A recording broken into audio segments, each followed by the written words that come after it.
Eh bien, en France, tu t'appelles Andy Carbra ou un autre, t'es député, t'es élu de la République, et tu te fais attraper en pleine rue, dans une affaire d'achat illégale, tu reconnais les faits, et tu fais quoi? Eh bien, tu te mets en retrait pendant 6 mois, tu fais 2 mois de cure, et tu reviens tranquillement siéger à l'Assemblée nationale. Sans aucune sanction, bien évidemment, sans exclusion, sans conséquence, et tout va bien. Ça s'appelle la République. Maintenant, imagine la même scène en Norvège, en Finlande, en Suède ou au Danemark, par exemple.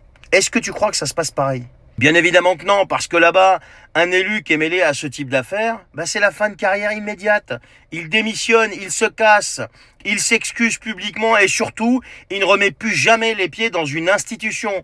Pourquoi, à ton avis? Eh bien, parce que dans ces pays, la politique, c'est encore une affaire de dignité, par exemple, d'exemplarité, de respect du mandat, de respect des électeurs.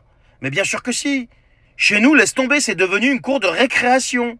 Sauf que c'est une cour de récré sans aucun surveillant. Un député pris en flag, c'est juste un écart pour eux, une faiblesse humaine, une pause dans le parcours, une addiction, il faut se battre contre les addictions. Non mais attends, le mec revient, normal, salaire à 7002 net par mois compris. Comme si de rien.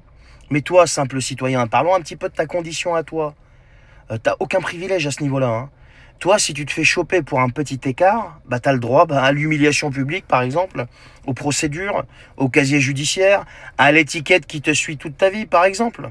La différence, c'est que toi, t'as pas l'immunité parlementaire. T'as pas le bon badge. T'es pas du tout dans le bon camp, en fait. Ça peut paraître exagéré ce que je dis, mais c'est factuel, encore une fois.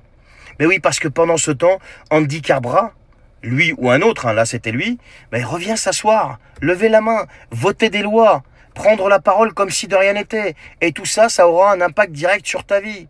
Et tout ça dans le silence radio le plus total. Et les filles, va fermer les yeux, va te dire oui, non mais attends, ça peut arriver, après tout c'est un humain comme tout le monde. Et la machine continue.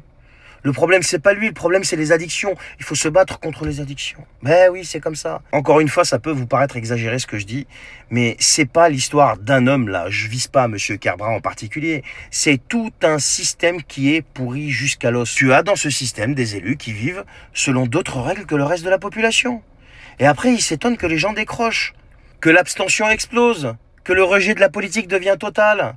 Mais quand tu vois des articles dans la presse qui dénoncent déjà les excès en tout genre dans l'Assemblée nationale, mais va regarder, tu vas voir, j'ai déjà fait des vidéos là-dessus.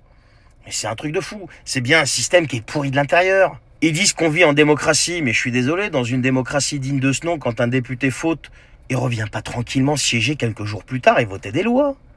Il dégage, il rend des comptes, il démissionne et c'est basta, terminé.